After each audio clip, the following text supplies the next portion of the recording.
secret bunker somewhere outside of Nashville, Tennessee. This is the award-winning podcast, ParaReality.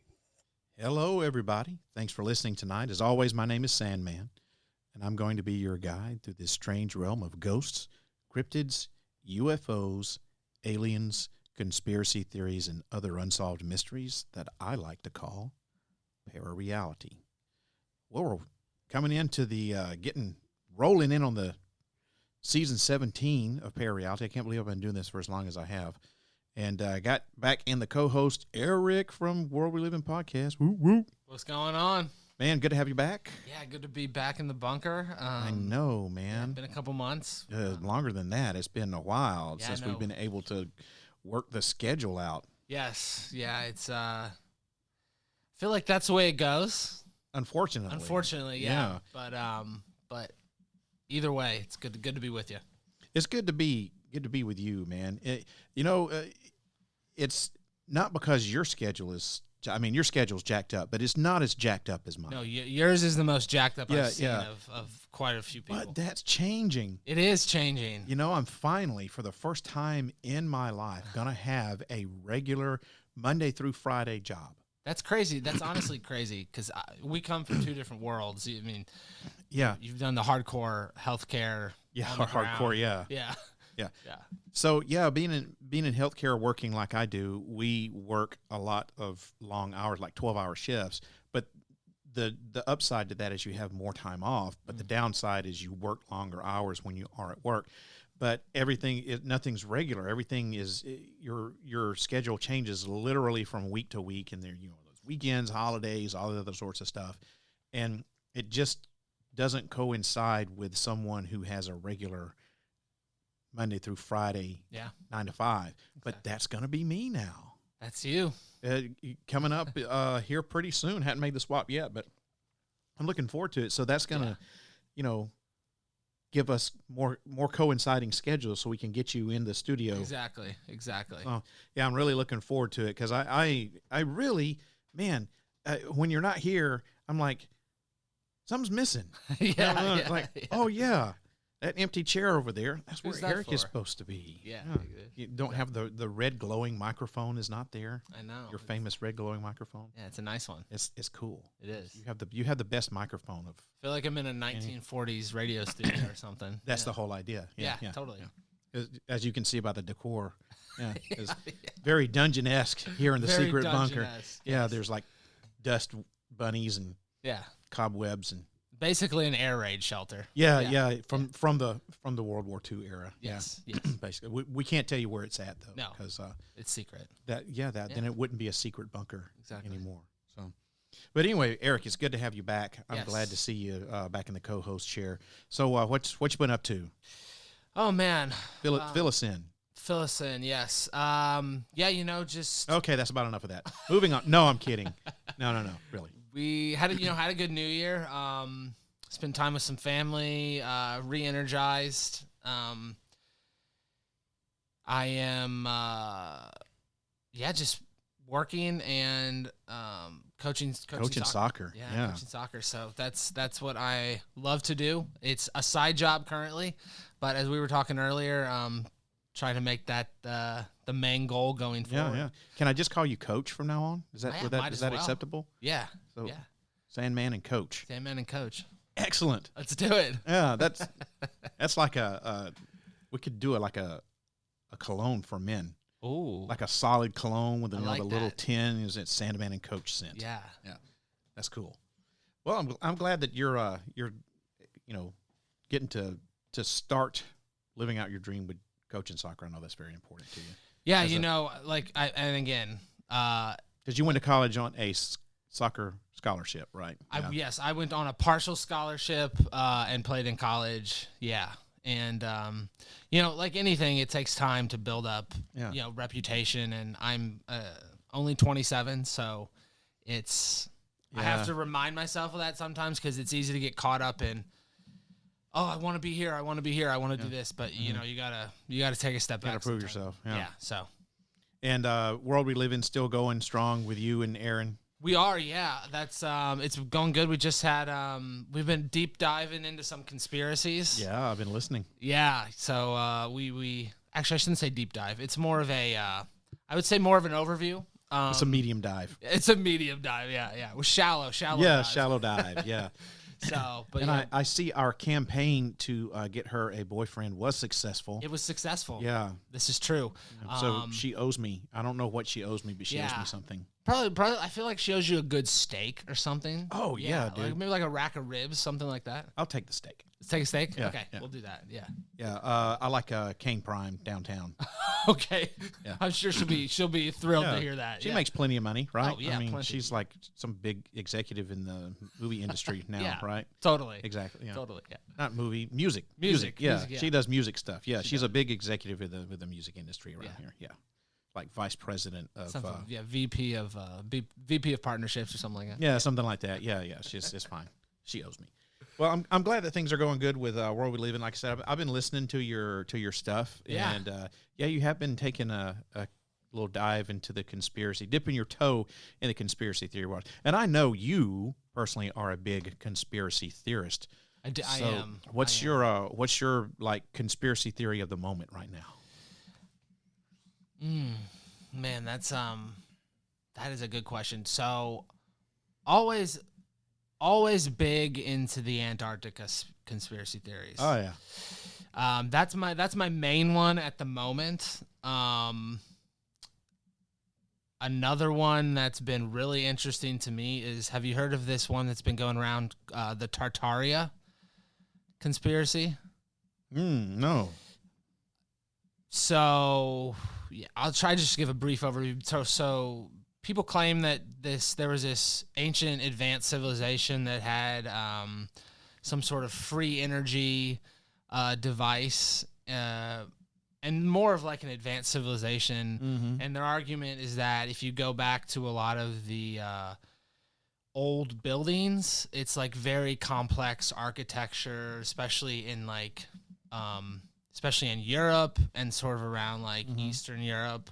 And so they claim there was this advanced civilization that was systematically, and I don't agree with, like a lot of conspiracies, I don't agree with the whole thing, but they think that it was systematically wiped out to basically sort of around like the origins of like the Nikola Tesla, sort of his free energy device and hiding that technology because you can't profit off free energy.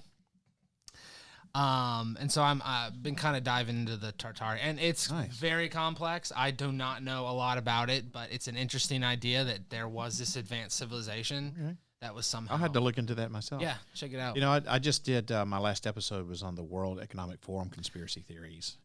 Yes. Which there's really not a lot. There's only just a couple, but the one main one that everybody seems to be focusing on was, basically that.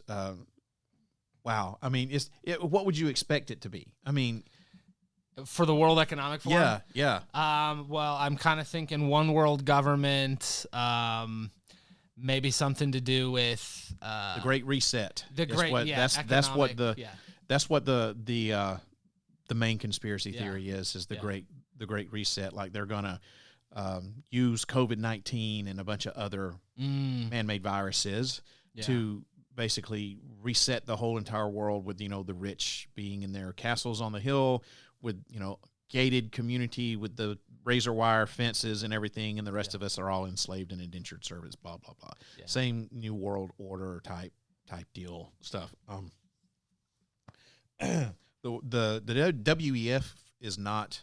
That's one of those conspiracy theories that's it's not as popular as a lot of the others, and it really didn't gain traction until the founder of the WEF wrote a book. Is this Klaus Schwab? Klaus Schwab. He wrote a book, and it had the great. He published a book titled COVID-19: The Great Reset, and that was just 3 years ago in 2020. Yeah. So that's when it really started. That's when that Great Reset things came up, and it's really kind of hard to find a lot of good information on the WEF as far as the conspiracy theory. Yeah. That as far as it goes, because it's just basically a lot of the same things hashed over and over and over again. But yeah, it's kind of interesting. And I had to make an hour-long podcast out of it and probably could have done 30 minutes on it, but I had to try to stretch it out. So yeah, the WEF is one of those things that's it's just a bit sketchy to me. Well, yeah, it's like it takes on the visual of a bunch of like evil villains, like trying to control it. It unfortunately, and look, I'm sure there's some people that their intentions are good, but when you talk about and I know a big topic of theirs is climate change, but when you talk about climate change, yet you fly in on a private jet, no, I can't take them seriously, even if they are trying to help. Even if they're doing this stupid thing about,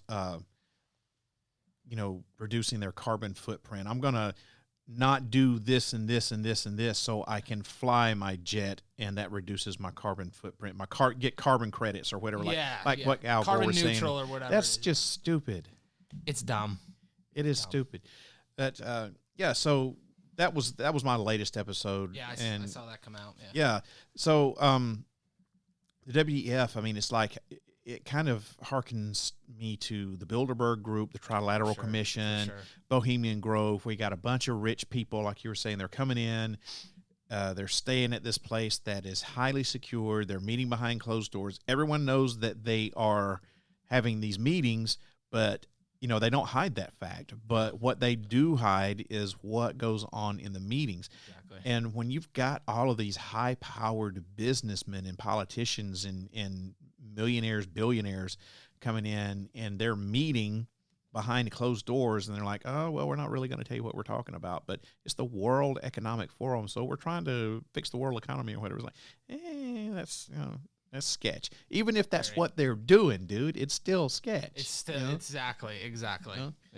So, but we digress a little bit, don't we? Yes. And speaking of conspiracy theories, that's really kind of what this episode is about. It gets into a lot of it.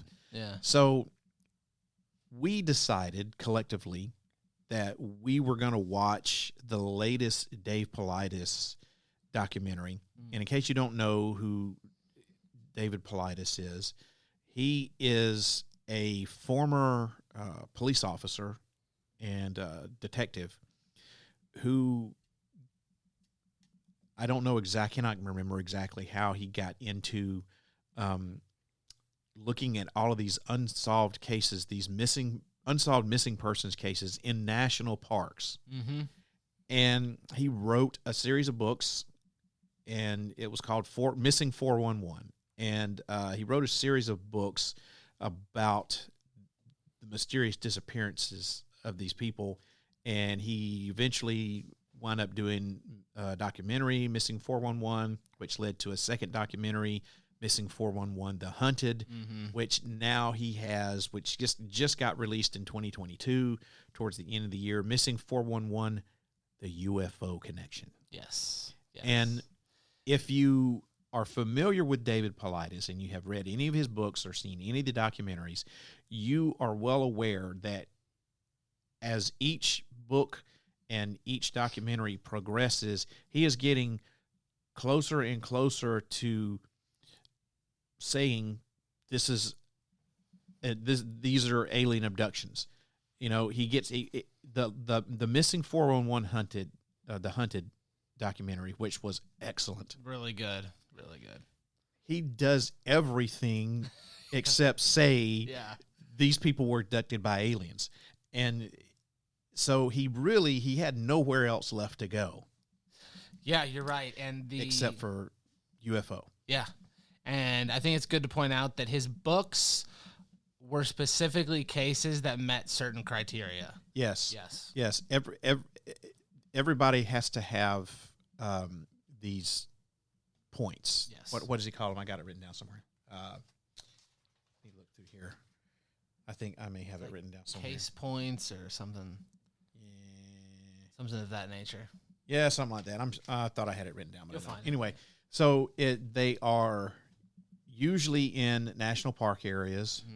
The person usually is well familiar with the area that they're in, have been to that place multiple times, not just like once or twice, but like multiple times.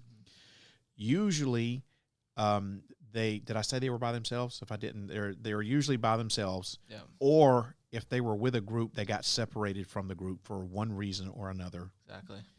And it was they go missing on or very close to a body of water. And also, during the search for these missing people, when the times they do recover the body, it's usually in an area that has been searched multiple times, and they're just about to give up, and somebody just happens to be walking by the area that they've searched 20 times, and then there's the body laying obviously right there. Yep. And so yeah, everybody has to. Did I miss anything? I would just add that the if they have search dogs, they're not able to get any That's scent. right. There's yeah. no scent. And I think in this documentary, I think they tried to impress upon that point. Yeah, that they did.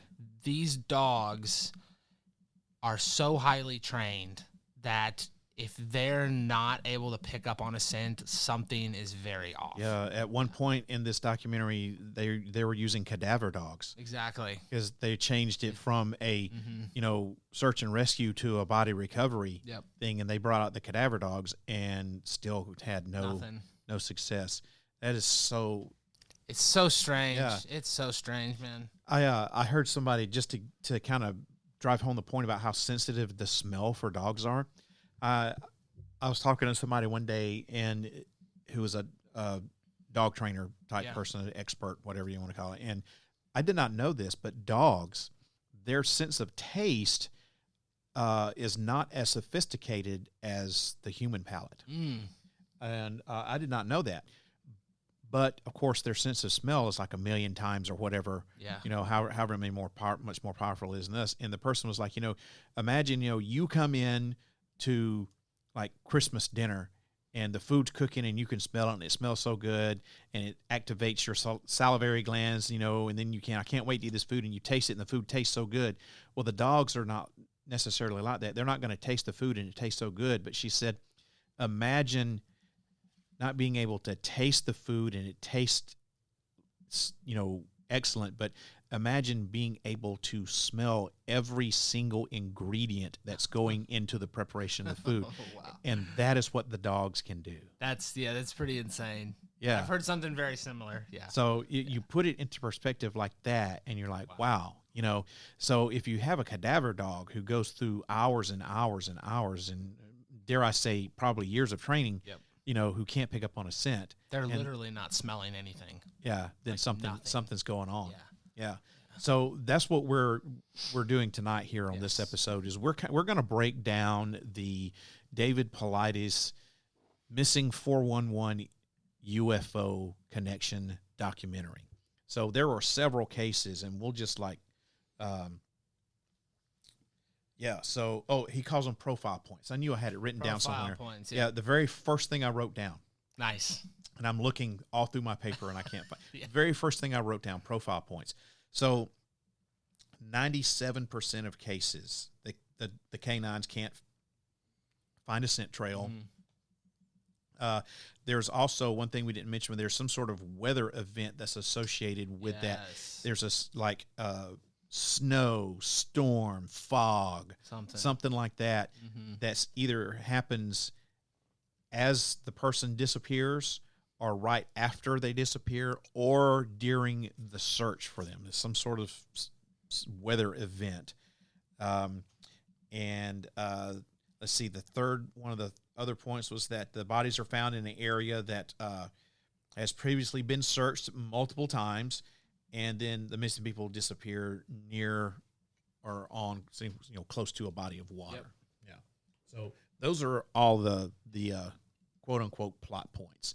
So in this first case that he talks about, now I want to say this. Now, I said at the start that he has been so far with everything that he's done, moving towards this UFO alien abduction type thing, and he really didn't have anywhere else to go except for this. Yep. So with this documentary, I will say, I think that in some of the areas that he really is stretching, he's reaching here to make these connections.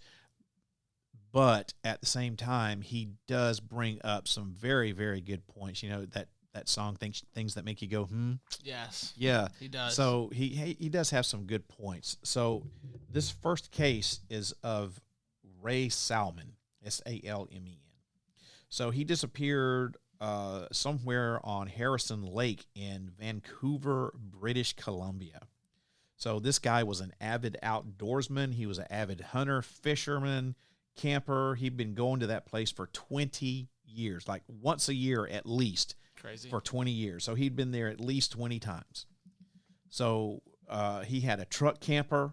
He had a little boat. What do they call those? Like a dinghy type thing? Yes. A Zodiac. Zodiac boat, yeah.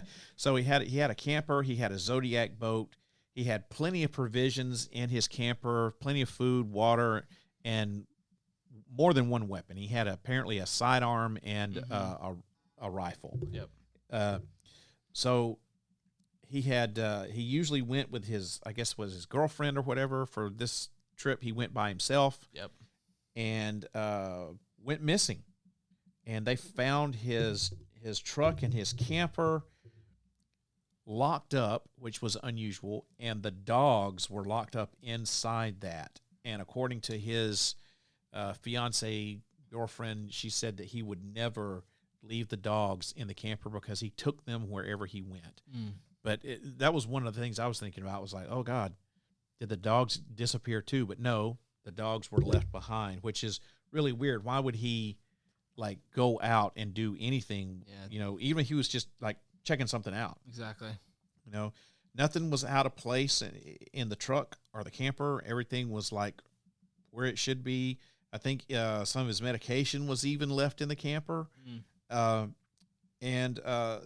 So they had this search and rescue team come out to try to find him. And the weird thing about it was that almost immediately the emergency response team from the Royal Canadian Mounted Police showed up, and these people are like armed, like SWAT, to the teeth, armed. Yeah, it's like a SWAT team. Yeah. So why would you have? And what he never delved into with that was like, who called those people? Yeah, and they had David brought on an ex-Royal Canadian Mounted Police, this woman, and she said basically they were there for unknown circumstances.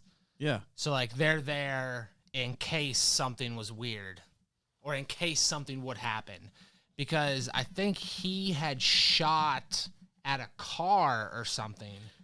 They think it was him that shot at a car. Yeah, they don't know, but someone had shot out the headlights of a car. Yep.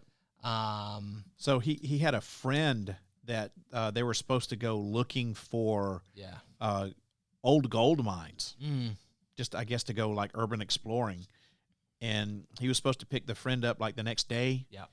And that night, the guy heard 3 shots coming from somewhere, which is that's the if you're lost SOS. in the woods and you have a weapon, that's the SOS sound. Now, I will tell you this. I grew up in Southeast Alabama, so I was hunting and fishing with my dad from a very early age and everything. Yeah. And my dad grew up on a farm. He was an avid outdoorsman. He would rather be out hunting, camping, and fishing than he would have done anything else. Yeah. He lived for that. And he taught me a lot about the woods and stuff like that. But one thing that he never, ever mentioned to me was that if you get lost in the woods, fire 3 shots up in the air as a SOS. Now, I'm not saying, someone doing that is suspicious or anything like that, because this is not the first time. I mean, in his other documentaries, people have said the same thing. Yeah. You go missing in the woods, you fire 3 shots up in the air, and you wait for someone to come find you. I'm just saying that that's always been, to me, that's always been news. I'm like, I've never heard that. And I grew up in the woods. Yeah. Literally going out in the woods hunting and camping and everything. And I wonder if that's more of a Western survival. or maybe up in the North, because a lot of these things take place out in the Midwest and the North. Yeah. So I don't know, or maybe it's just maybe it's common knowledge, and my dad didn't know it, so I didn't get taught it. Could be something that simple. But yeah, so they never went. The documentary never went into who called the emergency response to the ERT in. And the guy who was the friend that said he heard the 3 shots, it just ended with that. They never went into, well, did you go looking for somebody? Did you think, it just said, yeah, I heard 3 shots. Yeah. And then you never heard from this guy anymore, Yeah. So I wish they would have investigated that a little bit further. I would love to know who called the ERT to come in. Yeah. And one of the things that the search and rescue team member mentioned was the fact that people had seen UFOs in that area before, and so had Salman and his girlfriend. They had seen a UFO one time camping, and the search and rescue guy said that a lot of the UFOs were seen, and a lot of the weird occurrences that happened were around places where there was gold mines and stuff. And they never expounded on that either. That goes back to the was Zachariah Sitchin and the Anunnaki. They needed gold for their atmosphere. Yeah. So there's that. I mean, you've heard it before. So yeah, the UFO connection. I don't know. I wish they would have gone in on that. So there was a couple of things there that he could have gone in on a little bit further that he didn't. But one of the common things was that they found, and this happens a lot, is that they found the guy's rifle and his clothes. The clothes were like folded up under a log about 400 yards from the campsite. And then they found his pistol in a completely different location, like up the side of a mountain, like totally different location completely. And if you look at the map where they were showing it, his camper is all the way on the left. Where they found the rifle and the clothes is almost in a straight line to the right. And then they find the pistol up the side of a mountain, which if you connect the dots, it forms a triangle. Yeah. Which that has to do with a lot of stuff that we're talking about. Yeah, and it wasn't like it wasn't like an obtuse triangle. It was like a very, if you picture a triangle, this is what it looked like. Yeah. And a couple of the cases that we'll talk about had triangles. UFOs, so. Yeah. And the government basically said, well, we think this guy drowned. Something happened to him. He was injured, and he was trying to swim back to his that's a load of bullshit, which is bunk. Yeah, no one jumps in the water if they're hurt. I mean, especially unless something was chasing him, and what if a bear was chasing him or something, and he jumped in the water to try to get away from the bear. But they searched the water and they never found anything. Exactly. Like professionally searched. Yeah, the water. wife brought in an outside resource. Yes, yep, and she actually helped them search, and they found nothing. So what we have in this very first case is something that meets a lot of the plot points, which was he was an experienced person, had been to this location many times before, was near a body of water by himself. Never did find him, but they found items of his in completely different locations. Exactly. And one of the things that his fiance or whoever, wife, girlfriend, whoever she was adamant about was that he would never leave his weapons just lying around, like abandon them out in the dirt. Yeah. And this guy was an experienced outdoorsman, hunter, fisher, camper, all that sorts of stuff. Yep. So we start off here with something that's very intriguing, very much like the other 2 documentaries that this guy has. Yeah. And then things start to get weird. They escalate a bit. Yep. Yeah. So then he starts bringing in what he calls the elk Connection. And he starts talking about this group of loggers. They were Hispanic loggers who were somewhere in Washington State, and they watched a UFO abduct an elk. They say there's a group of elk that was out in the field or whatever, and they were just all standing still, and this weird, very, very small UFO came, and the elk bolted. They started running for cover, all except for this one elk, and the thing hovered over him, picked him up with like some sort of like invisible tractor beam. Yep. Started flying off and basically hit a tree or some shit like that. And was it the not the MUFON guy, but the other guy, the National UFO Reporting Agency or whatever, that consists of one dude.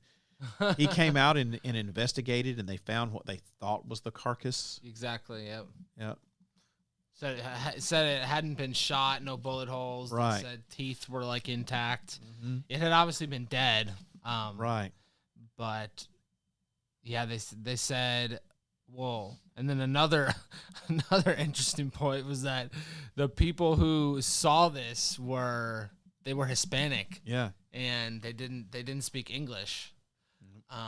But they said they had brought in a translator from MUFON, and he said that they seemed pretty terrified. Yeah, they said they were terrified that they thought they were gonna get like get abducted. Yeah. Some of them didn't go back into the area ever again, and everything. Exactly. But so I'm thinking, what the hell does this have to do with anything?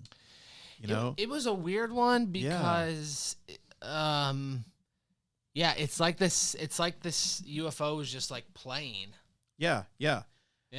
And then we start talking about the chronic wasting disease, and which back in the late 80s, mid to late 80s, there's this epidemic called mad cow disease, which is the chronic wasting disease. Yeah. Except this was in bovine. Mm-hmm.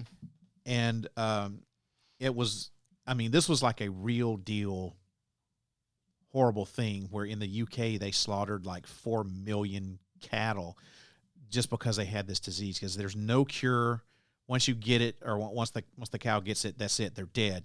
Yeah. They just basically they waste away. Doesn't matter what they eat or what they do, what medicines they take, anything. They just basically waste away.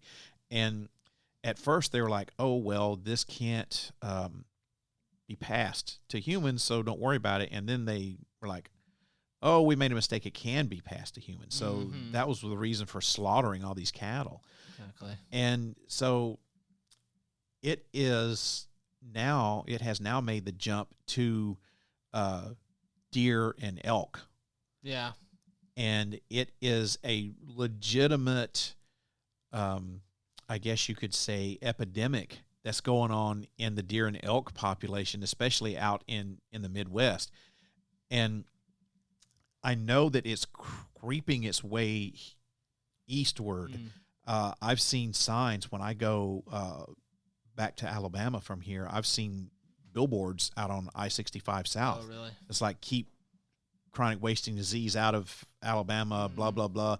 And it basically is telling hunters, to report stuff or whatever. Wow. So this is a thing, and this isn't something that he's just grasping straws at. I mean, this is an actual thing. So what's the connection here to UFOs with this? With the disease? And the elk. Yeah. Well, on one of the other cases, they talk about how this one man got abducted, and the alien told him that they were down there to collect food. Mm-hmm. He said they collect elk and deer, and then they go to the oceans and collect fish. And then, and that's kind of that. And there's more that happens, I'm sure you'll go over, but that was one thing that was weird to me. And then I couldn't tell if he was drawing a link between the aliens and the disease. And I don't know, and the water, because I'm not sure. Do you know how chronic wasting disease gets into the animal? I don't. Yeah, I haven't researched it. Yeah. I'm sure it's got to be water, right? I'm sure it's something that's pretty easily spread. Like it could be airborne or I don't know. I don't know, vector borne. I don't know. Yeah, I have no. I need to look into it. That was my only thing with that. I just didn't understand the connection and maybe there was no connection. Maybe they were just mentioning it. Well, why would you bring up in a UFO abduction documentary elk? Yeah. Well, he didn't do a good job explaining that. We had to he waited until like towards the end of the documentary before he like connected those dots. But if you were paying close attention, you would have connected them before that. Yeah. But you had to be paying really close attention. It's easy to look back now after you've seen it and go, oh yeah, okay, I see where he was headed with all this. Mm-hmm. But at the time, you're like, this makes no sense. So this was to me, this was one of the areas where he is really stretching here to make this connection between elk, chronic wasting disease, UFO sightings, and alien abductions. It's just I'm not saying that there can't be anything to it, but it just seems like he was really stretching out here and taking a little bit of liberty, but he is an investigator. I mean, that's what he did for a living. And these are unexplainable. And he still does it, earlier. So, I'm not knocking him, maybe he is seeing something there that's very, very obvious to him that for the untrained person, we just don't get it. Yeah. I don't know. So I don't know what your take on that is. Yeah, I think the take I came to is it's a commonality among all these sightings is the wildlife. Yeah. And similar to the documentary about the hunted, that was another thing. It tied all the cases together. It was always wildlife. Yeah. Like they were always hunting something or on some sort of hunting trip. Yeah. And instead of the humans being the ones who were hunting, the humans became the ones that were being hunted. Yeah. That's okay. Yeah, so from the elk thing, we move on to another case that he calls the Idaho Triangle, which is a group of hikers, campers, hunters who were they were out in a remote wooded area on a hunting and camping trip, and they wound up seeing this triangle UFO slowly like glide up the side of the mountain early in the morning before the sun came up. I mean, this was like not late night. This was in the early morning. The sun wasn't out, so it was, they say it's darkest just before the dawn, so it was really pitch black out there, and they saw this huge football field sized triangle UFO with these lights on it that was completely silent, and it basically went up the side of this mountain. Now, none of these guys got kidnapped. None of them went missing. None of them were abducted or anything. They just happened to be in an area, and they all saw this event, and it freaked them out. Yes. And I don't think they've been back to that area since, have they? No, he said they never went back. Yeah. And it was like one guy was out. I don't know I can't remember what he was doing, but he was out of his trailer or his camper, and he saw this thing, and then as he saw this thing, one of the other guys walked out of the camper and like interrupted something that might have happened. That at least that's what they were saying. Yeah. That's what the guy was like. Maybe it was coming after me. I don't know, or whatever. Yeah. But nobody got abducted from this or anything. But what really and once again, this is one of those things where you don't know what is going on. Why are they talking about this? But what makes the connection was that in the very first documentary that Paulides did, Missing 411, the very first person he talked about was this kid, a little kid. I think he was like 5 years old. Yeah. Named Dior Kuhn. Yep. And he went missing in that exact same area where those dudes were, but just a little bit east. Yep. And that's also in the same area where this guy named Ray Jones disappeared, and he went missing in that same area 53 years ago. So like in 1970, 1969, 1970. Yeah.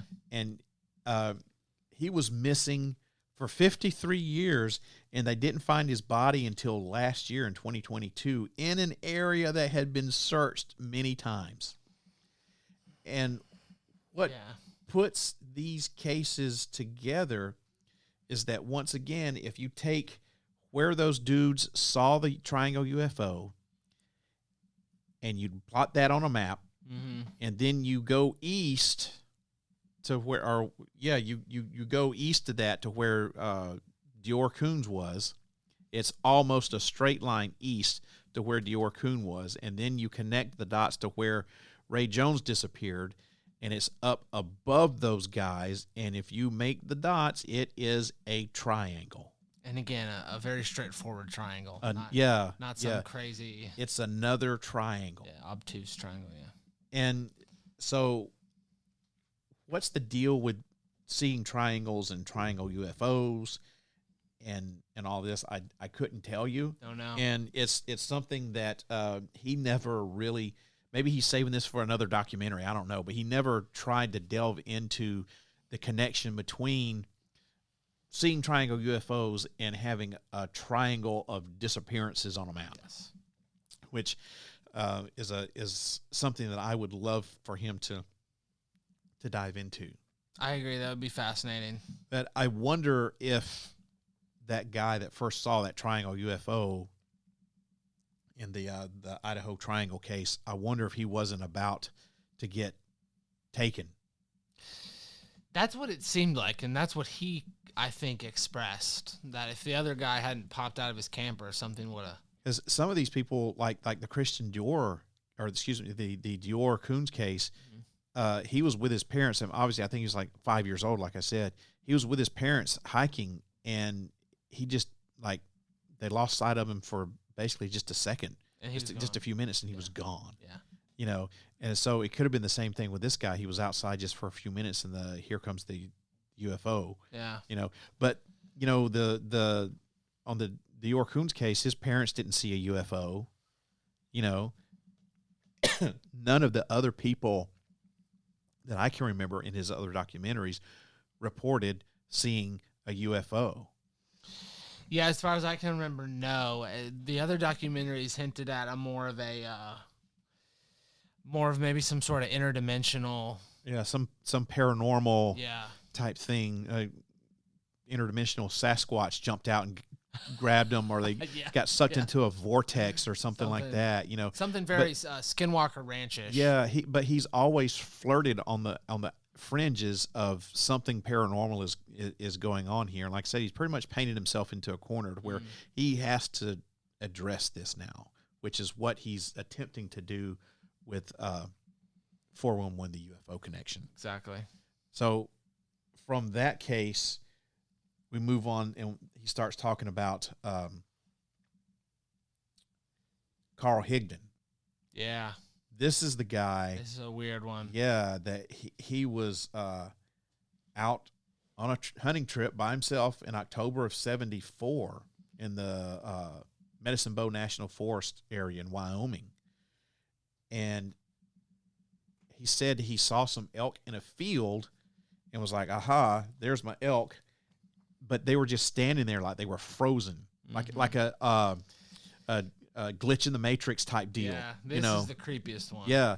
So he's like, okay, well, I'm going to shoot this one. So he takes aim with his rifle. He shoots it, and the bullet hits some sort of invisible type force field.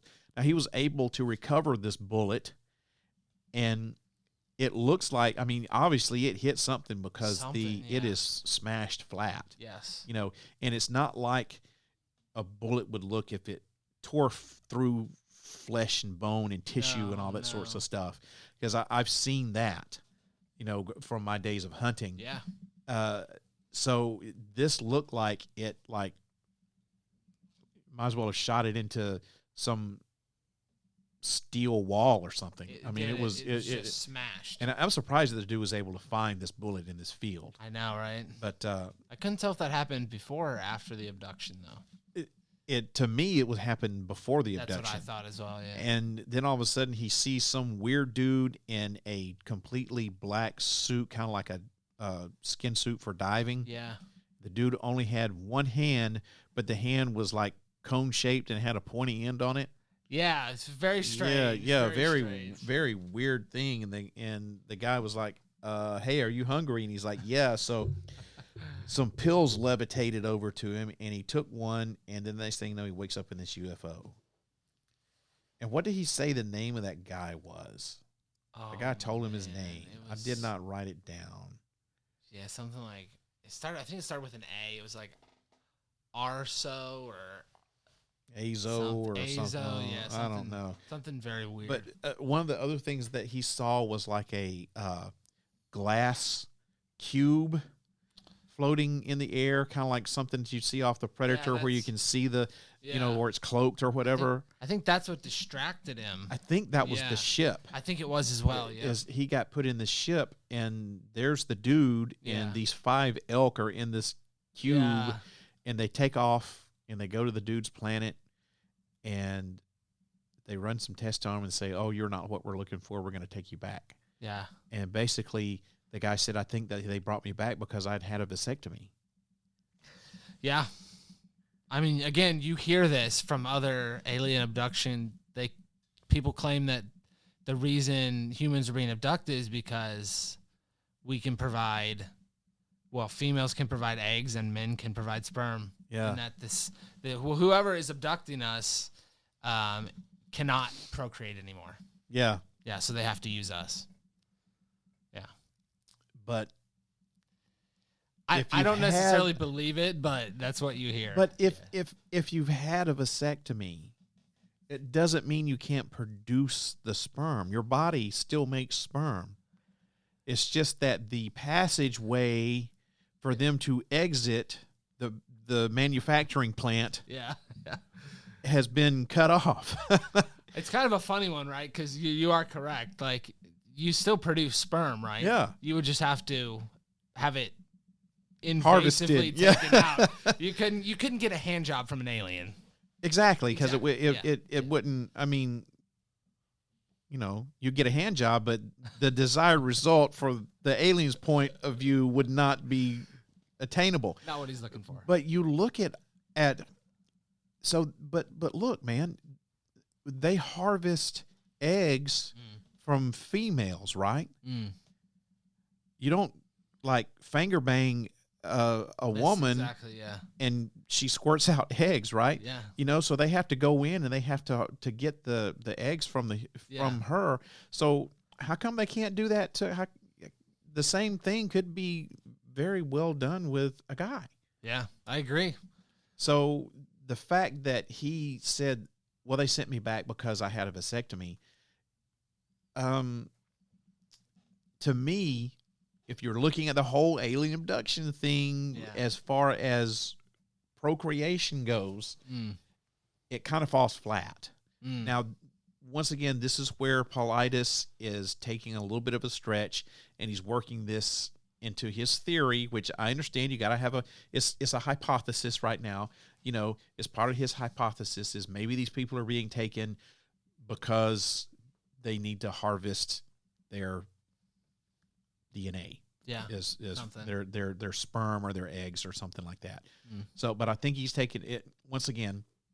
You got to have something to form your hypothesis on. Sure. It's a good working hypothesis, but I think it falls flat in the fact that if these people can take eggs from women, I feel pretty sure that they can take sperm from men without having to, give them a hand job. Yeah. And I personally, I've read a lot about alien abduction cases and people, saying, "Oh, well, they needed me for, my reproductive capabilities and all of those sorts of stuff." But I don't ever remember hearing or reading any case about some dude getting a hand job from an alien and, them putting it in a petri dish. Yeah, I agree with you. I've heard some cases of mostly I've heard some cases of sex with aliens. Sex with some aliens, hot Venusians, for sure. Yeah. But I've never heard of, and it doesn't mean hasn't happened. I'm just saying I personally have never seen or read or heard of something like that, alien hand jobs. Yep. And I would say they wouldn't need to do it. Yeah. They just stick a needle in the old Waywos there and harvest your boys. And there we go. Because if they can do it to women, I'm sure they can do it to men. Yeah, you would think so. And again, that is us expanding. They don't address that. No, they don't. They only talk about the vasectomy, and then that's where they draw the line. So and there's also the anal probing. People get stuff rammed up their buttholes all the time. Mm-hmm. Yeah, none of that. Yeah. This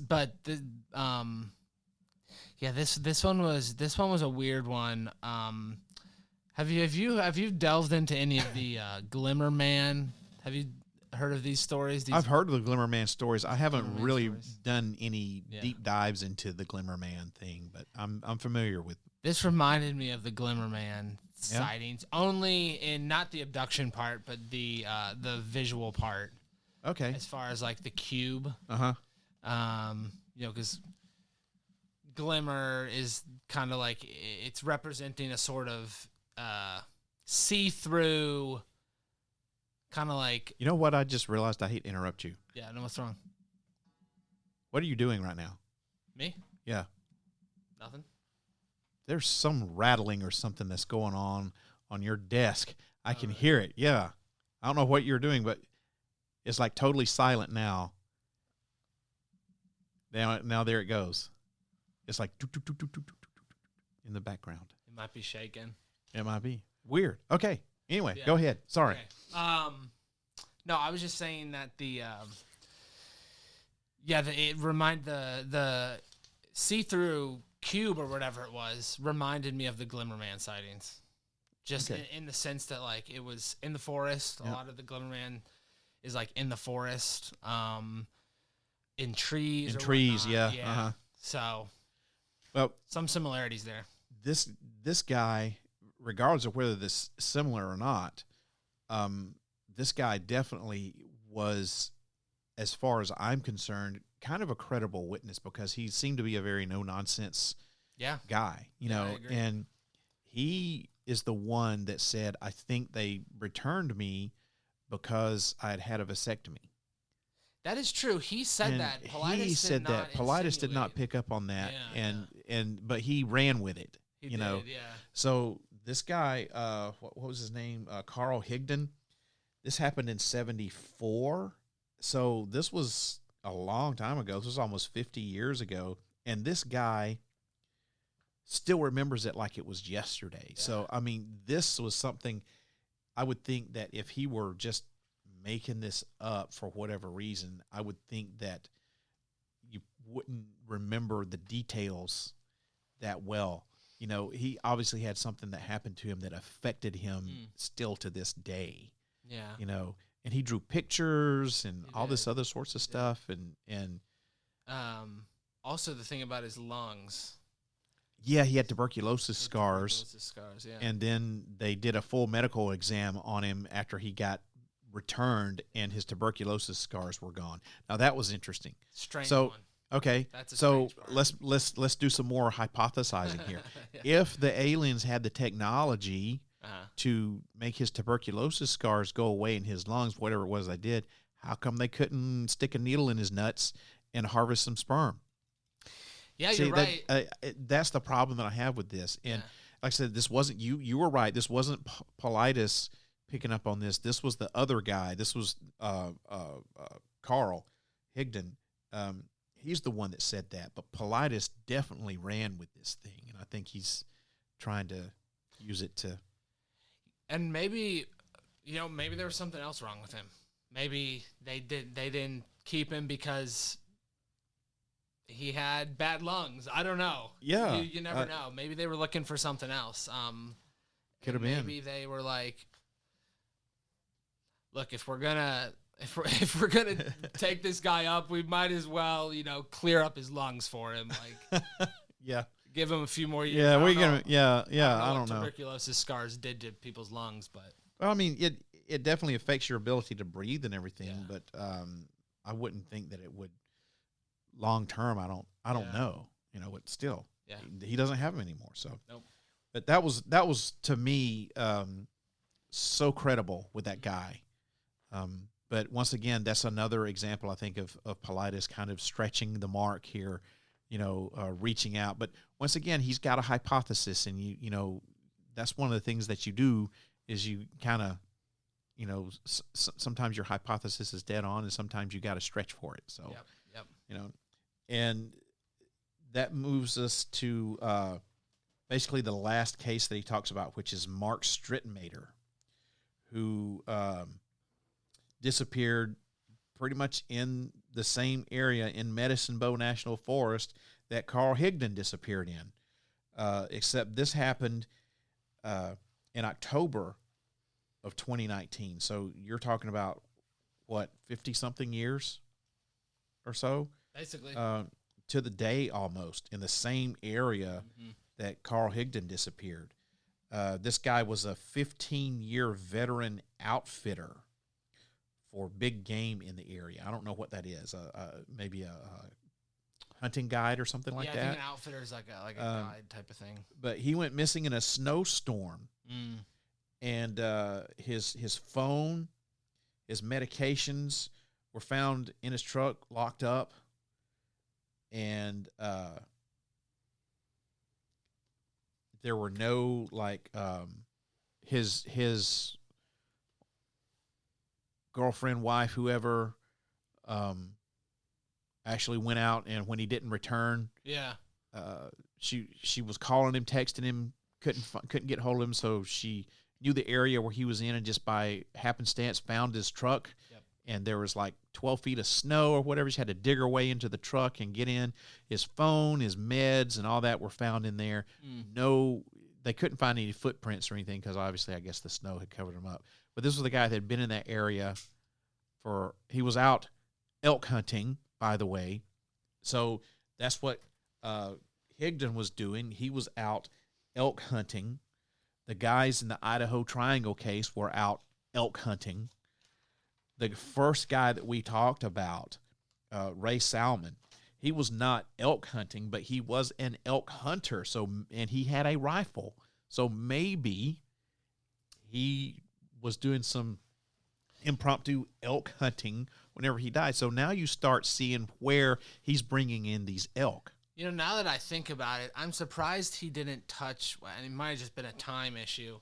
I'm surprised he didn't touch on any of the cattle mutilations or wildlife mutilations that you hear, because apparently there's some new stuff going on with cattle mutilations out west, like very recent. And I'm surprised he didn't touch on that. Yeah, I don't know, because you hear about mutilation cases, and it's very precise, like certain parts of the animals they're very surgical. Very surgical. Yeah. Just like taken out surgically. And, in his second documentary, The Hunted, I don't recall, now it's been a minute since I've seen it, but I don't recall him specifically saying, or anybody that he interviewed specifically saying what these people were hunting whenever they disappeared. So I'm wondering if those people, if you could go back and check it out, if those people, how many of them were big game hunting, elk hunting, big game, or deer. I remember something. One. Yeah, I remember one specifically. They were out.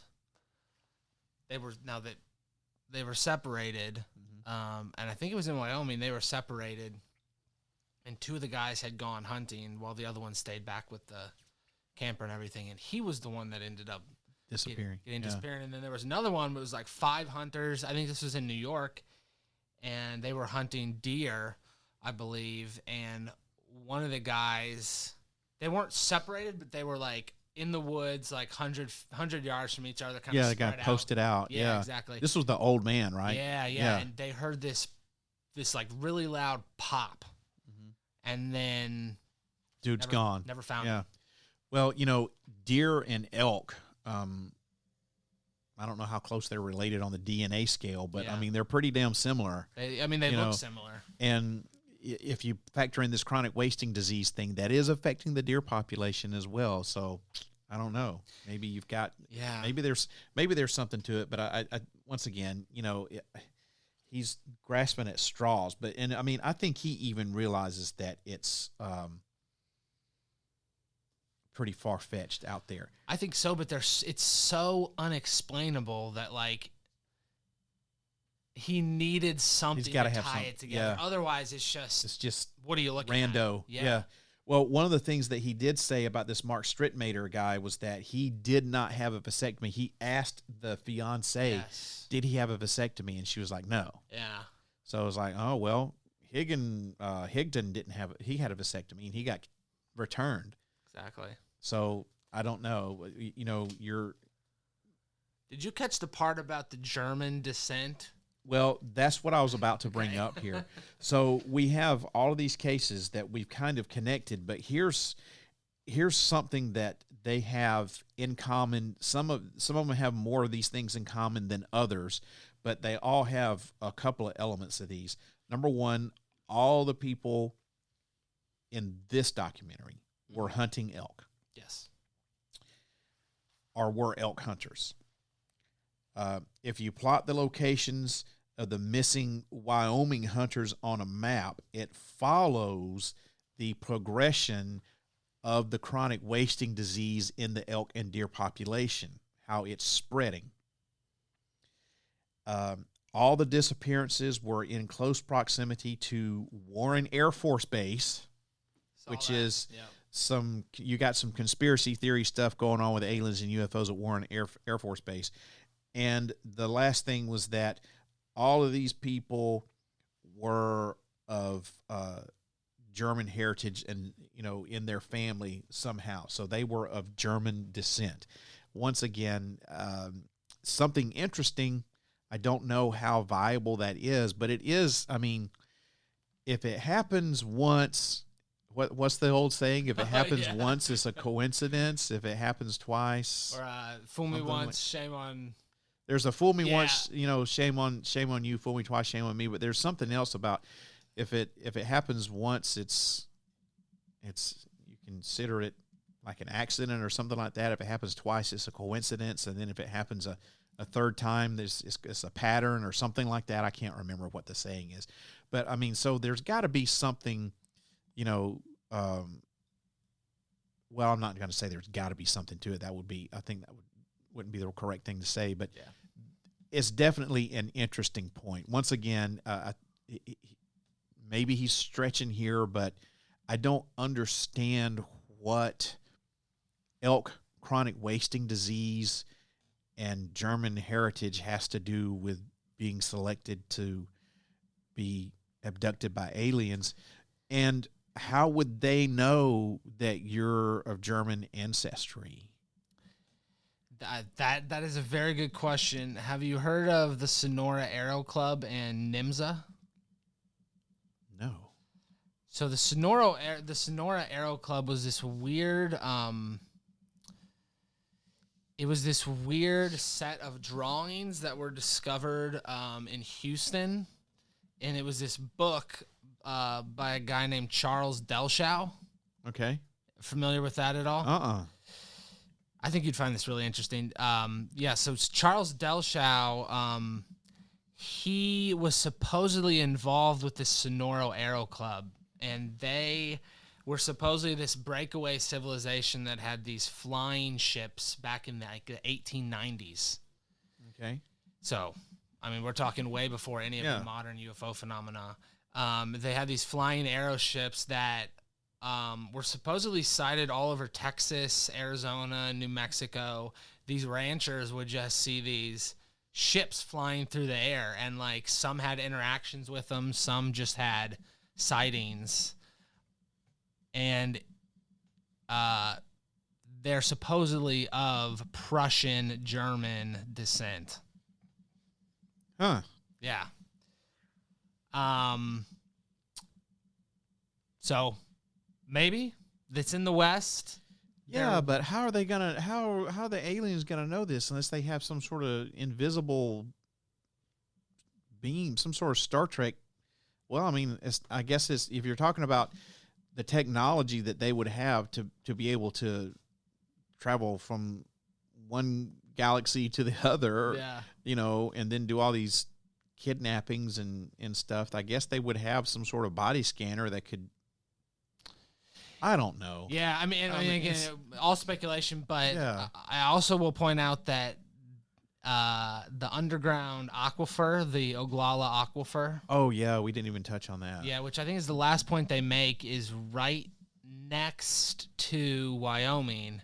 And all of the abductions and missing persons that they talk about in this documentary, the UFO one, they all take place right outside. Right on the edge. Right on the edge of this aquifer. Yeah.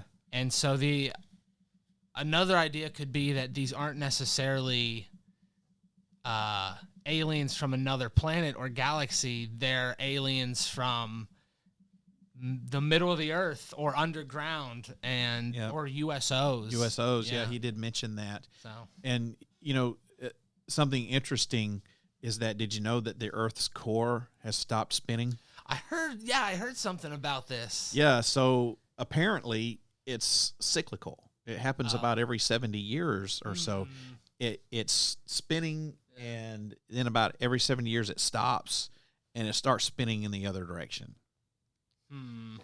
So, not that it has to do with anything about people being abducted or anything like that, but you just mentioned underground, civilizations and stuff. I thought that was, thought I'd just bring that up just to blow your mind. For sure. But yeah, so he does touch on the USOs type deal. And he's thinking that they're using the aquifer to travel. Yeah, travel underground, and then they pop out, go back in. So, do you have any points you want to touch on that we didn't already touch on?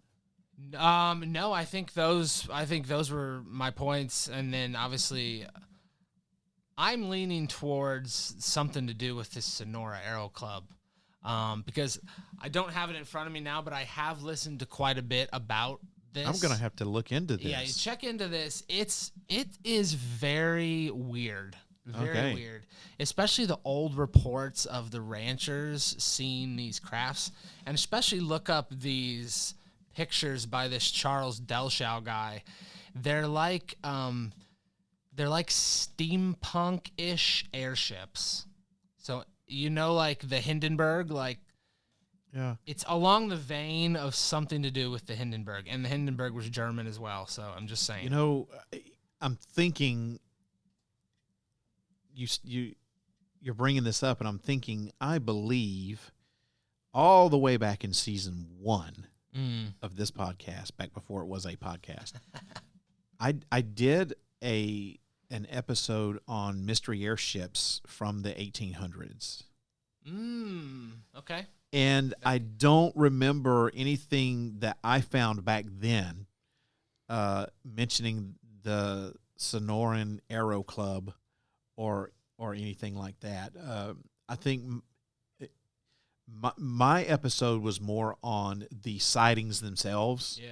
And what the people saw, and because I remember it's been 16 years. Well, it's been longer than 16 years ago, but it's been a minute. Yeah. But I remember that there were a certain set of people who interacted with these mystery airship pilots. Yes. And they were in craft that kind of was like the Hindenburg, which was kind of very steampunk, helium balloon type deal. So maybe I did an episode about that and didn't realize it. Yeah. Yeah, I mean, again, it's been around a while, so it wouldn't surprise me. Maybe I have to revisit that. Yeah, I have to go back through the archives. It's a really interesting topic. I haven't done it on The World We Live In, but have listened to quite a bit of stuff about it. I may have it on the archives. Let's see here. They say so they say it originated in California, the Sonora Aero Club. But it's breakaway civilization-ish, obviously advanced technology, goes into. You can go down the rabbit hole of like black projects and stuff like that, but I guess that's another angle as well. No, I don't have it on my archives on the website, but I haven't, admittedly, I haven't updated my archives from the Live 365 days in a while. But I think I have all of season 1 up, and it's not in season 1. It might have been in season 2. I have to look back through my stuff, but I did a thing on mystery airships. Nice. So I'll have to go back and listen to that. Yeah. Maybe I'll send you a link and you can listen to it. How bad it was, man. My first couple of seasons were horrible. It sucked. It was horrible. I didn't know what I was doing. I literally. To be fair, I don't think most of this tech that we're using was around back then either. No, definitely. I literally had. I can't pull it out and show it to you, but I still have one, not the original headset, but I had the old headset microphone thing, that came across your mouth, and you literally plugged it into the audio jack of your computer. I mean, that was the technology that we had available to us at that point in time.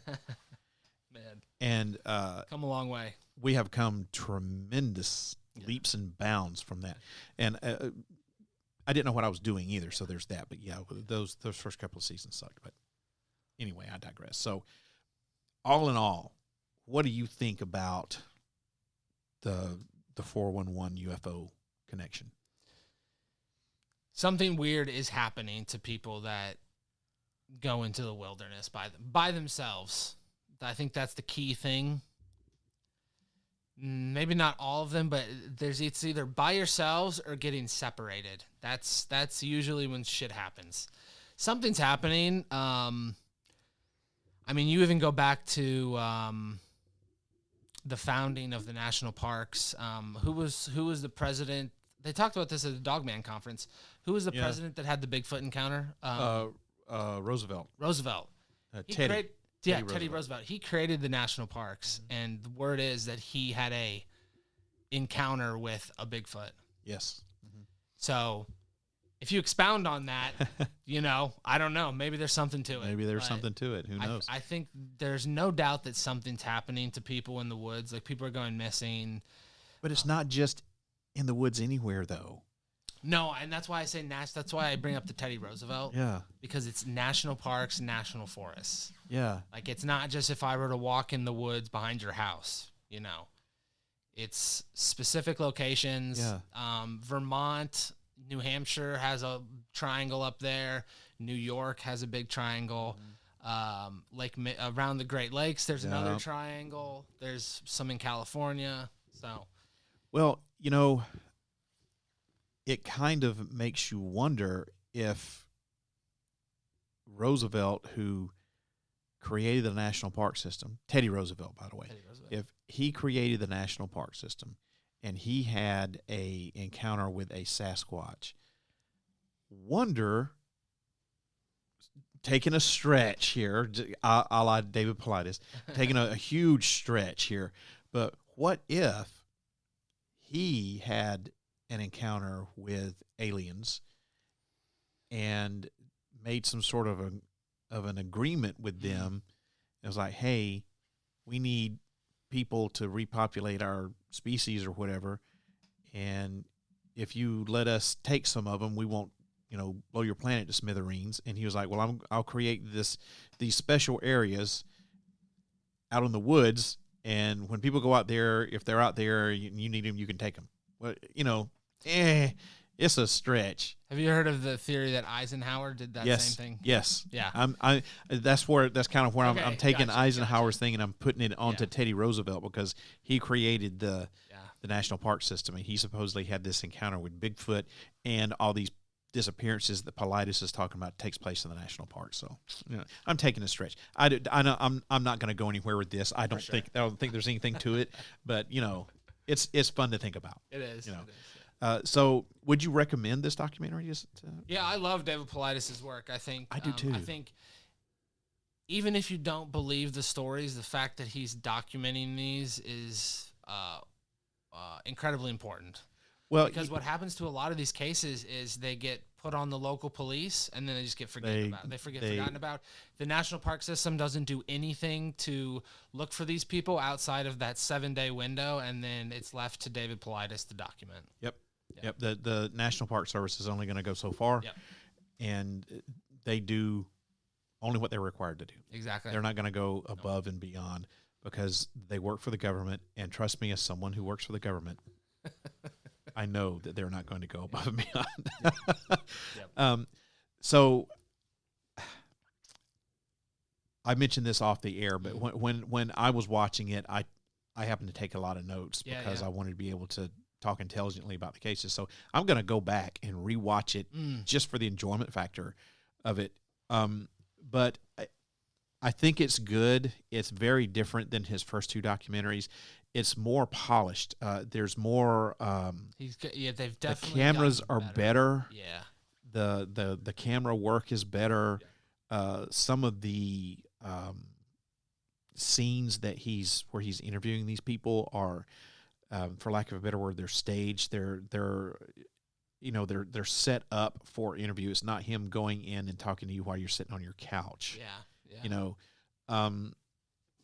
There was a couple of times in there when he was talking to someone that, to me, some of the stuff seemed maybe it was rehearsed, but that could have been just because they had already done 4 or 5 takes of the same thing. We're trying to get something,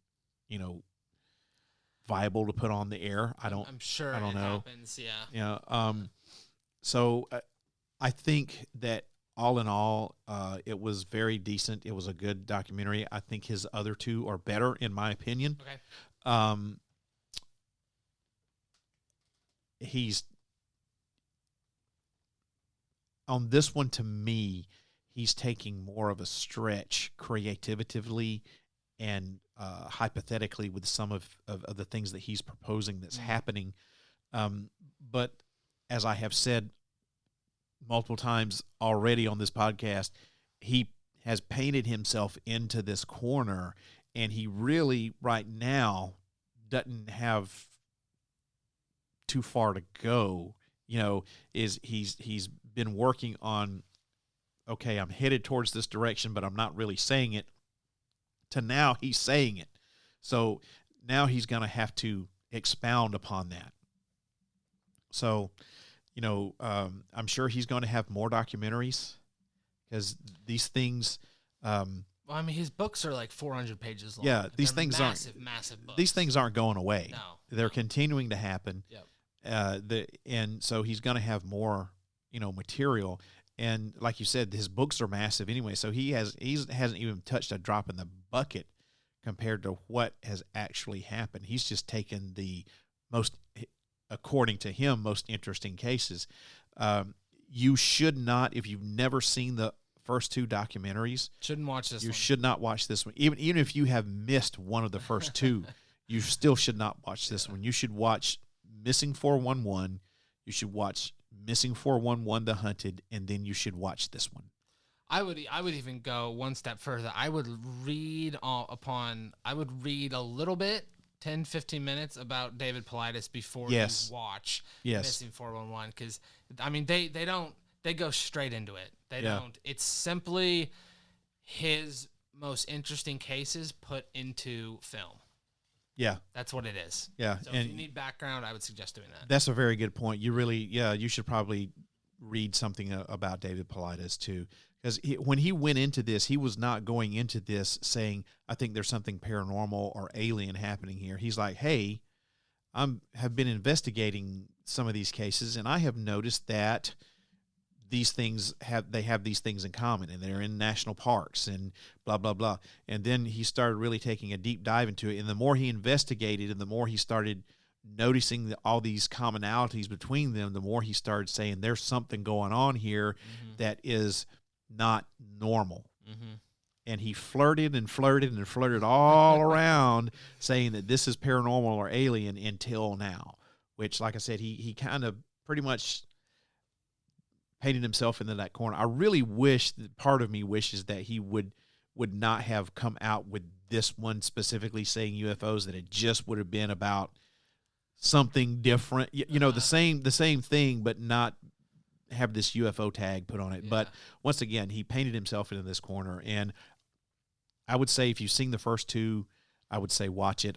We've given enough on this that I think you know what to expect when to go into it, but we still haven't told you every little bitty thing about it. For sure. So you still, if you're interested in stuff like this, and if you've seen the first two and haven't seen this one, go watch it. Right now, you can get it for nothing on Amazon. That's like $250. Yeah, it's like that. very, very cheap on Amazon. That's the only place I know of that you can get it. I think it's exclusively on Amazon. Yeah. Pretty sure. And his other two, I know Missing 411, The Hunted, is available for free on YouTube. The original documentary at one point was also for free on YouTube, but I think they've taken it down. Okay. But still, you can find it on Amazon. Yes, it's all. They're all on Amazon. And you really, if you haven't seen his work, you need to. If you haven't read any of his books, you need to. If you don't know anything about him, you need to find out about him. This, like I said, was not my favorite of the three. This is my least favorite of the three. I am going to give it a second try and just watch it without trying to take copious notes like I did, and just try to watch it for the enjoyment factor of it. And I'm really hoping that very soon that he's going to put out something else, because we need more of this. This continues to happen, and the light needs to be shining on this phenomenon brightly. It doesn't need to go away. Yep. He seemed very intent on doing more. Yeah. Like, he seemed very... I thought the questions... Now, it's been a while since I've seen the other ones, but I thought the questions were more... Not necessarily intrusive, but they were trying to get to the core questions, or the core issues, I thought. Yeah. Yeah. Yeah, he was very. You could tell that he was seasoned going into this. Yeah, which he should be at this. Yeah, point. at this point. Yeah. So there's our breakdown of Missing 411, the UFO Connection. I hope that you certainly did get something out of it. I hope that you enjoyed this episode of ParaReality. If you want to leave a comment about this episode or anything else about the podcast, there are several different ways you can go about doing that. First of all, you can email the show, sandman@parareality.com. That is the quickest and easiest way to get in touch with me, sandman@parareality.com. I've also got an official ParaReality Podcast Facebook page, so you can find me on Facebook. Just go to facebook.com/sandman.parareality, or just do a search on Facebook search for ParaReality Podcast. You can post a message on my wall there, or slide into my DMs like the young kids do. And, I post, I try to post a couple of posts a day. Sometimes I'm better than others, but I try to post pretty regularly on there. So just reply to one of my posts too if you want to, or just send me a DM, or just post on my wall or whatever. Make sure you follow me, ParaReality, on ParaReality Podcast on Facebook. Also, if you've got Twitter or Instagram, you can follow me there. My username on both of those is @ParaRealRadio. That's @ParaRealRadio. So you can always slide into my DMs there, or send me a tweet or whatever. Just don't get in any more Twitter wars. Oh, no, man. I addressed that last night. That dude's account suspended. Fuck him. Fuck that guy. So let's see. Where was I? Oh, yeah. So you can send me a message there on Twitter or Instagram @ParaRealRadio. You can always call the podcast, too. I got a number going right down here to the secret bunker at 615-692-1170. That's 615-692-1170. You can leave me a message. It's about a 3-minute time limit, so if you leave me a message and you get cut off, you just call back and pick up where you left off. But I want you to remember this, that if you do, this is your warning. If you leave me a message, that's giving me permission to play your message back on the podcast. If you do not want that to happen, tell me somewhere in your message, hey, don't play this back. And don't be afraid to leave me your name, or leave me a contact, an email, phone number, whatever, because I do not play those back. I always edit those out. I may keep your first name, If you say, hey, this is Steve Smith, I may just keep, hey, this is Steve, but I will not give out complete names. I will not give out contact info. I won't play that back on the podcast, so you can feel secure that if you want to leave me your contact information, you can on the voicemail. And remember, if you don't want me to play it back on the podcast, you need to tell me somewhere in your voicemail. Also, don't forget to visit the website, ParaReality.com. Man, that you can find all kind of interesting paranormal news from all around the world. I got an entire section of the website. I forgot what I was saying. I got an entire section on my website devoted to paranormal news. It's called Para News. You can click on that and read that content, and it's updated almost on a daily basis. You can watch some videos that I got posted on there, and you can listen to the podcast archives. I got tons of audio on the website from some of the various incarnations of ParaReality throughout the years, along with some of my other podcasts that I used to do, Set It Off and Scared to Death. All that content's available for free on the archives section at ParaReality.com. So make sure that you check it out. Speaking of ParaReality, ParaReality can be heard on your favorite podcast station. Just search for ParaReality or ParaReality Podcast.